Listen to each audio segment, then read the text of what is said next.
അമ്മേ ഭഗവതി, ദേവി മഹാമായേ,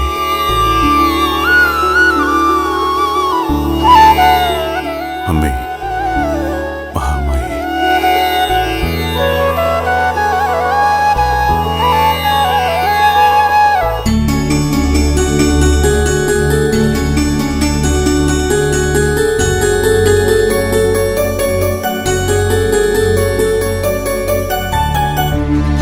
ഇന്നലെ ഒരല്പം പോലും നിദ്രാസുഖം ലഭിച്ചില്ല.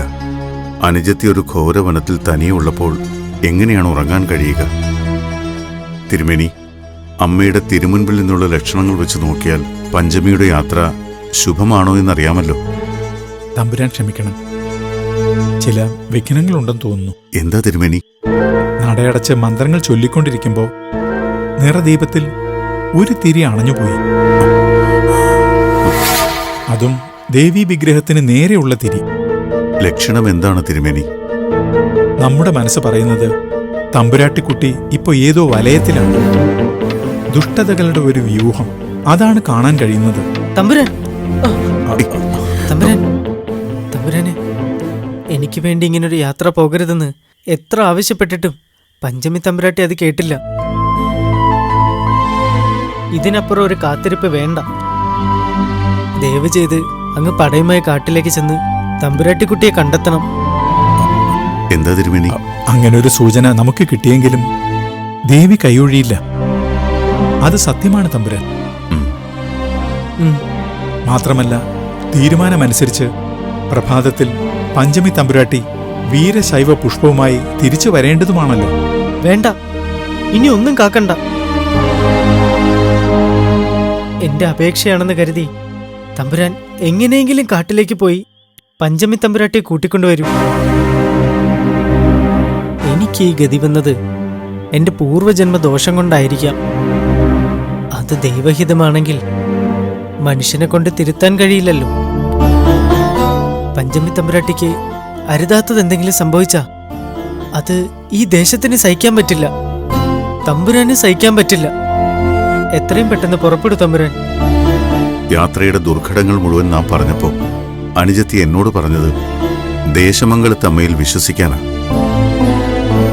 ഭഗവതിയുടെ തിരുനാമം അവളുടെ ചുണ്ടുകളിൽ നിന്നൊഴിയില്ല. എത്ര വലിയ ശത്രുക്കൾ വന്നാലും ആ നാമത്തിനേക്കാൾ വലിയ രക്ഷ വേറെ ഇല്ലതാനും. ഏതായാലും കാനന അതിർത്തിയിൽ സേവകരോടൊപ്പം നാം ചെന്ന് കാത്തു നിൽക്കാം. ആദിത്യൻ പരിഭ്രമിക്കാതിരിക്കൂ. അമ്മേ ഭഗവതി. അമ്മേ ഭഗവതി, തമ്പുരാട്ടിക്ക് സൗഖ്യം മാത്രം കൊടുക്കൂ. അമ്മ കാത്തോളും. ലോകശക്തിയാണ്, പ്രപഞ്ചത്തിന്റെ നിയന്ത്രിതാവാണ്. ആ കാവലിനോളം ശക്തമായ മറ്റൊന്നില്ല. അമ്മേ ഭഗവതി.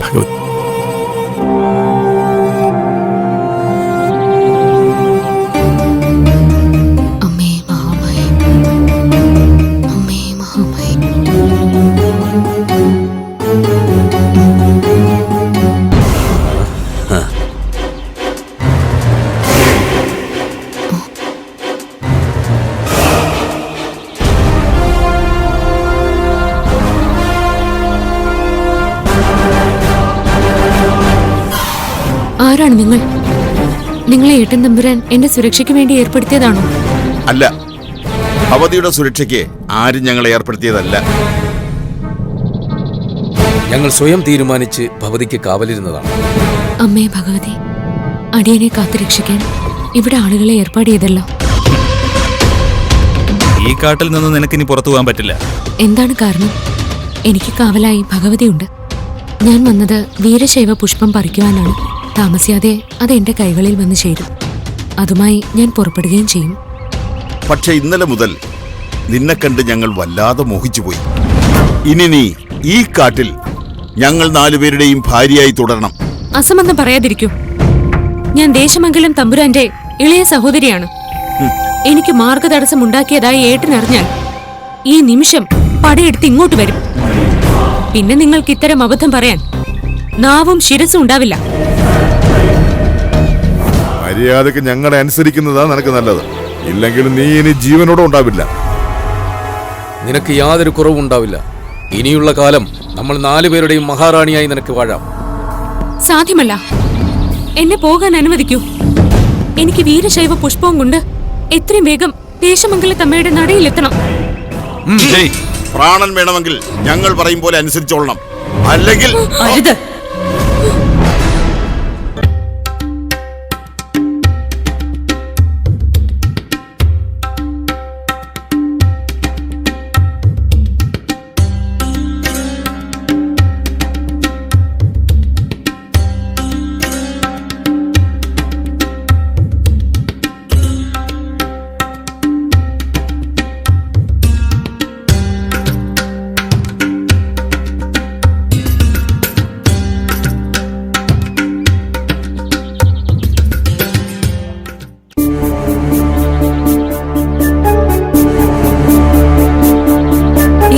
നടക്കുന്നത്?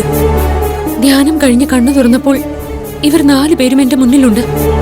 ഞാൻ ഇവരുടെ 4 പേരുടെയും വധു ആകണമെന്നാണ് ആവശ്യം. അല്ലെങ്കിൽ ഇവരെന്നെ കൊന്നു കളയുമെന്ന്. അത് തെറ്റാണല്ലോ. ഒരു യുവതിയെ നിങ്ങൾ 4 പേരും ഭരിക്കുക എന്ന് പറയുന്നത് അസാധ്യം. പക്ഷേ നിങ്ങളുടെ ആഗ്രഹത്തെ മാനിക്കാതിരിക്കാനും പറ്റില്ല. ഞാനൊരു മാർഗം പറയട്ടെ. എന്താ? ഈ നിൽക്കുന്ന യുവതി നിങ്ങളിൽ ആരെങ്കിലും ഒരാളെ വരിക്കും. അത് ആര് വേണമെന്ന് നിങ്ങൾ പരസ്പരം തീരുമാനിച്ചുകൊള്ളൂ.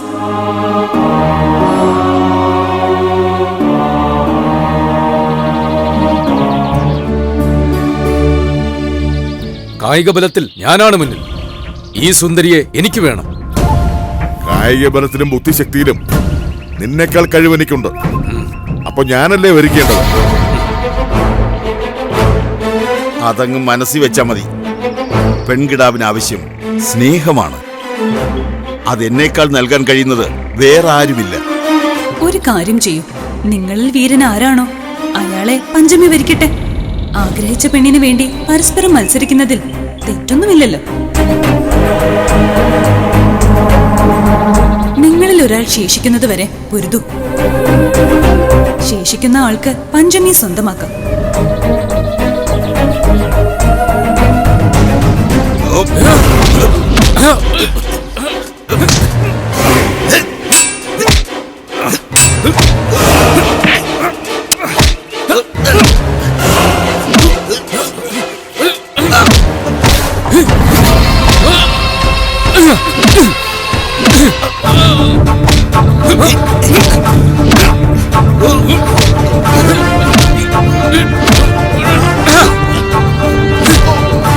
എന്താണ് ഇവിടെ നടക്കുന്നത്?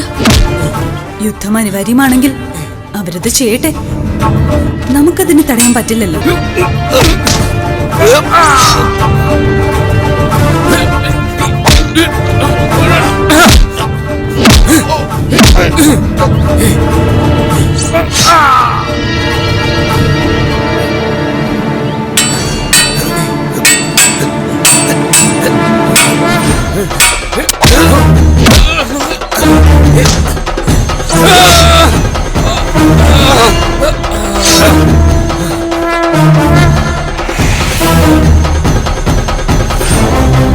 ഇതാ 3 പേരുടെയും കഥ കഴിഞ്ഞിരിക്കുന്നു. ഈ കൂട്ടത്തിൽ വീരന്മാരിൽ വീരൻ ഞാനാണെന്ന് ബോധ്യമായില്ലേ? ഇനി ഇവളെനിക്ക് സ്വന്തമാണ്. ആര് പറഞ്ഞു? കൂടെയുള്ളവരെ അവസാനിപ്പിച്ചു. പക്ഷേ ഇവളെ സ്വന്തമാക്കണമെങ്കിൽ ഇനി എന്നെ കൂടെ അവസാനിപ്പിക്കണമല്ലോ. നിങ്ങളെ കൊല്ലാനോ? അതെ, എന്നെ കൂടെ വധിക്കാതെ ആഗ്രഹം സാധിക്കില്ല. ഓ, അത് ശരി. യുദ്ധത്തിൽ ഞാൻ ജയിച്ചപ്പോ വാക്ക് മാറ്റാമെന്നാണോ കരുതിയത്? നിങ്ങളെ എങ്ങനെയാണ് വധിക്കുന്നതെന്ന് ഞാൻ കാണിച്ചു തരാം.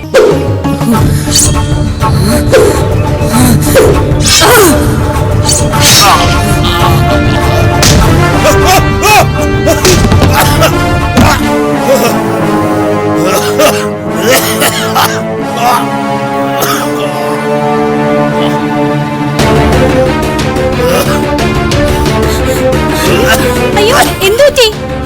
എന്തുപറ്റി? നെഞ്ചിനകത്ത് എന്തോ തറച്ചിരിക്കുന്ന പോലെ. എവിടെ? നെഞ്ചിലൊന്നും കാണുന്നില്ലല്ലോ. ഇടനെഞ്ച് തകർന്നത് പോലെ.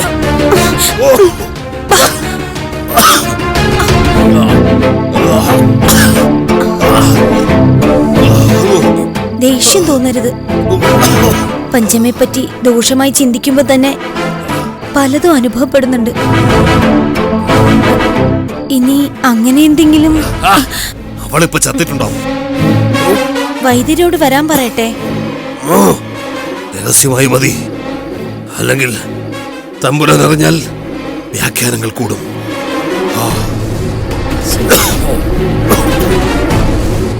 എങ്ങനെയാണ് കൃത്യസമയത്ത് യോഗിനി അമ്മ അവിടെ എത്തിയത്?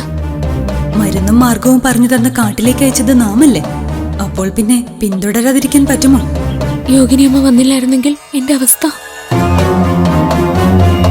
ഈ കൊടുങ്കാട്ടിൽ വെച്ച് ഒടുങ്ങാനുള്ളതല്ല നിന്റെ ജീവിതം. വസന്തങ്ങൾ ഒരുപാട് കാണാനിരിക്കുന്നു. ജീവിതത്തിലെ മധുരം ഇനിയും നിന്നെ കാത്തിരിക്കുന്നു. അപ്പോൾ ഇതൊക്കെ അനിവാര്യമാണ്. ഈ കാട് പരിചിതമാണോ? ഞങ്ങളെപ്പോലുള്ളവർക്ക് എല്ലായിടവും ഒരുപോലെയാണ്. ഭഗവാന്റെയും ഭഗവതിയുടെയും നാമം കേൾക്കുന്നിടത്തൊക്കെ ഞങ്ങൾക്ക് ചെല്ലാൻ കഴിയും. ഇന്നലെ ഒരു രാവ് മുഴുവൻ നിന്റെ ചുണ്ടുകളിൽ നിന്ന് ഇടതടവില്ലാതെ ഒഴുകിയിരുന്നത് ഭഗവതി നാമം തന്നെയല്ലേ? ഞാനൊരു കാര്യം ചോദിക്കട്ടെ. സത്യത്തിൽ യോഗിനി അമ്മ ഭഗവതി തന്നെയാണോ? ദൈവാംശം ആരിലാണ് ഇല്ലാത്തത്? നിന്നില്ലേ? നീ ഇഷ്ടപ്പെടുന്ന ഗായകനിലില്ലേ? നിന്റെ ഏട്ടൻ തമ്പുരാനിലില്ലേ? പ്രജകളായ പ്രജകളിൽ മുഴുവനുമില്ലേ? സർവചരാചരങ്ങളിലും ദൈവം കുടികൊള്ളുന്നു എന്ന അറിവ് തന്നെയല്ലേ മനുഷ്യനെ ഉത്തമനാക്കുന്നത്? എല്ലാ ചരാചരങ്ങളിലും ദൈവമുണ്ടെങ്കിൽ എന്നെ കൊല്ലാൻ വന്നവരിലും ഉണ്ടോ? അതൊരു നല്ല ചോദ്യമാണ്. നമുക്കുള്ളിലെ ദൈവാംശത്തെ തിരിച്ചറിയുകയും അതിനെ പരിപോഷിപ്പിക്കുകയും ചെയ്യുന്നത് മനുഷ്യധർമ്മമാണ്. എല്ലാവരുടെ ഉള്ളിലും ഈശ്വരാംശവും രാക്ഷസീയതയുമുണ്ട്. ചിട്ടയായ ഭജനത്തിലൂടെയും നിഷ്ഠയിലൂടെയും വ്രതത്തിലൂടെയും നമ്മളിലെ ഈശ്വരാംശത്തെ പരിപോഷിപ്പിക്കണം. അതില്ലാത്തവരുടെ ഉള്ളിൽ രാക്ഷസീയത വളരും. അപ്പോൾ ചില മനുഷ്യർ അധർമ്മത്തിന്റെ വഴിയെ പോകും. മനസ്സിലെ ആർത്തിയും ലാഭമോഹവും പെരുകി പെരുകി അവർ ദൈവാംശത്തെ മറക്കും. അങ്ങനെയുള്ളവർക്കാണ് ദൈവശിക്ഷ ഉണ്ടാകുന്നത്. ജീവിതം കൊണ്ട് തിരുത്തേണ്ടത് ജീവിതം കൊണ്ട് തിരുത്തുക, മരണം കൊണ്ടേ തിരുത്തു എന്നുള്ളവർ ഇതുപോലെയാവും. യോഗിനി അമ്മ പറഞ്ഞതുപോലെ എല്ലാം ഞാൻ ചെയ്തു. പക്ഷേ വീരശൈവ പുഷ്പത്തിന്റെ സുഗന്ധം ഇനിയും കിട്ടിയിട്ടില്ല. നീ ധർമ്മിഷ്ഠയാണ്, സ്നേഹമുള്ളവളാണ്. കാരുണ്യം നിന്റെ മനസ്സിൽ ആവോളമുണ്ട്. ഒരു പ്രകൃതി ശക്തിക്കും നിന്റെ മുന്നിൽ ഒളിച്ചിരിക്കാനാവില്ല.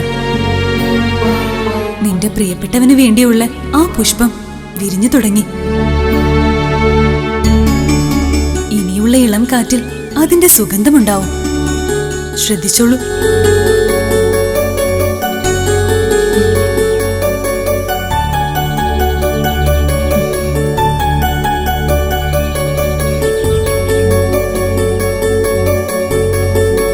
വല്ലാത്തൊരു സുഗന്ധം, മനസ്സിനെ കൊത്തിയെടുക്കുന്നത് പോലെ ഒന്ന്. വീരശൈവ പുഷ്പം വിരിഞ്ഞിരിക്കുന്നു. ഇനി നിനക്ക് ഈ സുഗന്ധത്തെ പിന്തുടർന്ന് യാത്രയാവാം. നിന്റെ കർമ്മം പൂർത്തിയാക്കാം. എങ്കിൽ നമുക്ക് നടക്കാം. വഴി കാണിക്കാൻ മാത്രമേ എന്റെ ആവശ്യമുള്ളൂ. തിരഞ്ഞു പോകേണ്ടതും അതിനെ സ്വന്തമാക്കേണ്ടതും നീ തന്നെയാണ്. നടന്നോളൂ.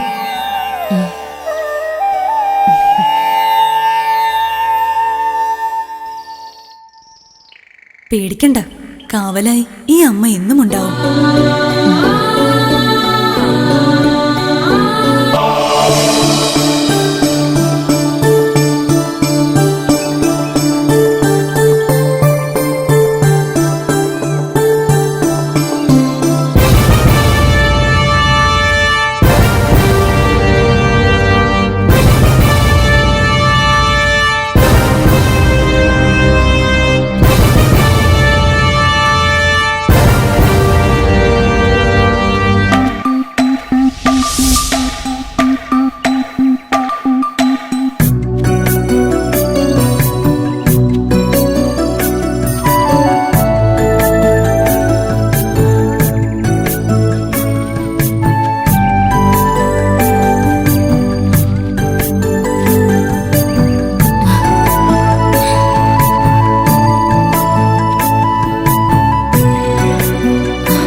ഇത് തന്നെയാണ് വീരശൈവ പുഷ്പം.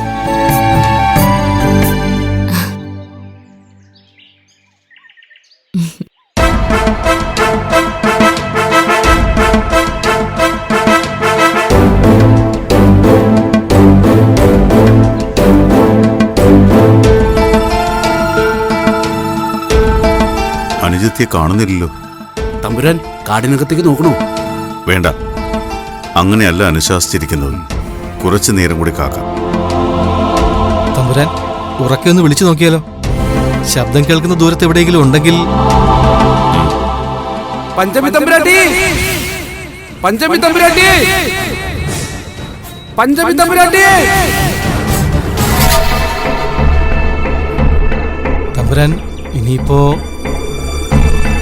ദേശമംഗലത്തമ്മയുടെ കണക്കുകൂട്ടലുകൾ പിഴയ്ക്കില്ല. പഞ്ചമി തികഞ്ഞ ഭക്തയാണ്. അവൾക്കെന്നും ദേശമംഗലത്തമ്മ കൂട്ടായിട്ടുണ്ടാവും. ആപത്തുണ്ടാവില്ല എന്ന് മനസ്സ് പറയുന്നു.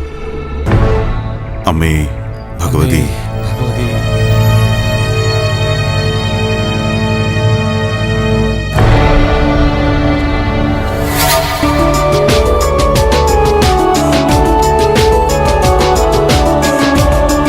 തമ്പുരാൻ, ദേ പഞ്ചമി തമ്പുരാട്ടി.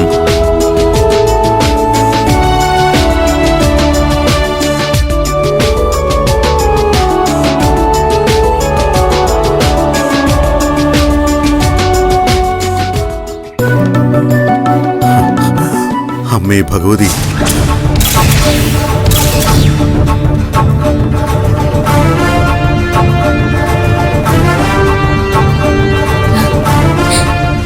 ഏട്ടൻ തമ്പുരാൻ, ഇതാണ് വീരശൈവ പുഷ്പം.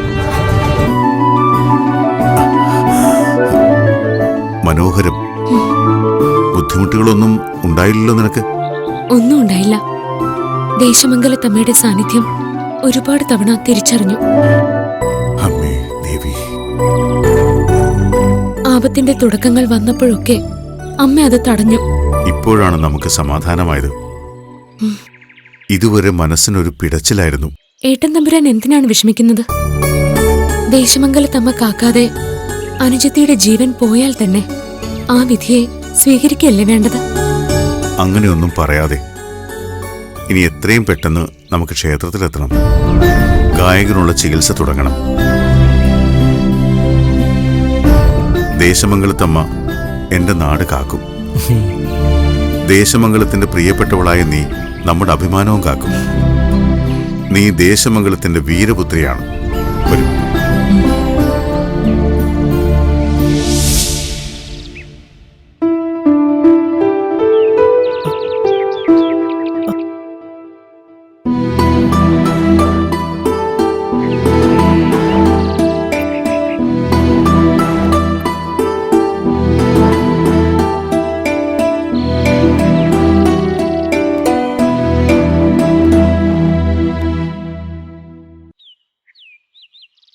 ഇനി കണ്ണുകൾ മൂടിക്കെട്ടാം. ആദിത്യൻ, ഇനിയുള്ള നിമിഷങ്ങൾ അങ്ങേക്ക് കാഴ്ചയിലേക്കുള്ള ദൂരമാണ്.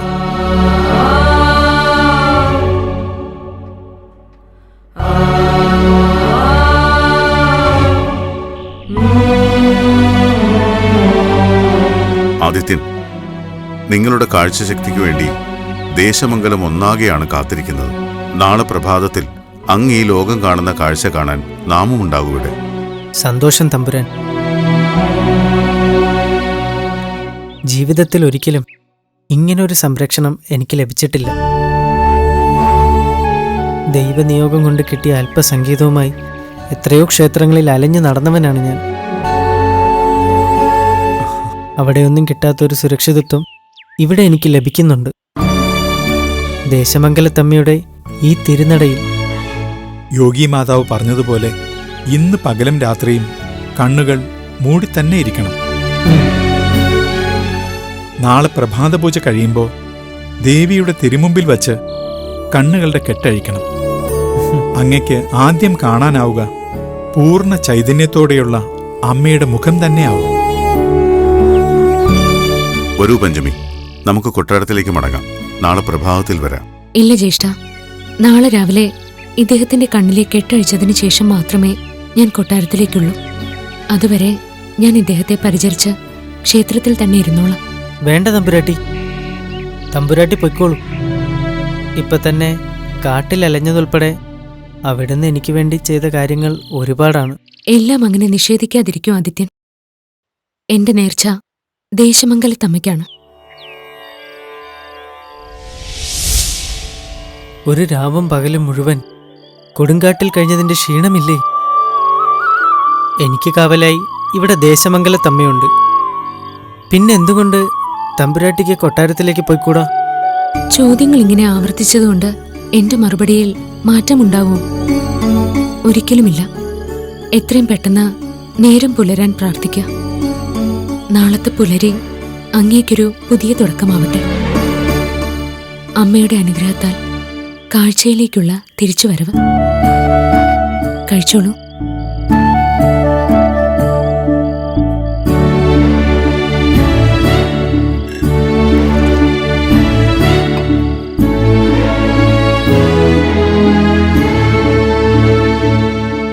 വാ തുറക്കൂ. അയ്യോ വേണ്ട, തമ്പുരാട്ടി എന്തായി കാണിക്കുന്നത്? അതിരുകളൊന്നും ലംഘിച്ചുകൂടാ. അർഹതയില്ലാത്തതൊന്നും എനിക്ക് വെച്ച് നീട്ടാനും പാടില്ല. ഞാൻ ഈ വാരിയെടുത്ത ഭക്ഷണത്തിന്റെ അർഹതയെക്കുറിച്ച് തർക്കം വേണ്ട. ഇതങ്ങ് കഴിച്ചാൽ മതി. കഴിക്കാം.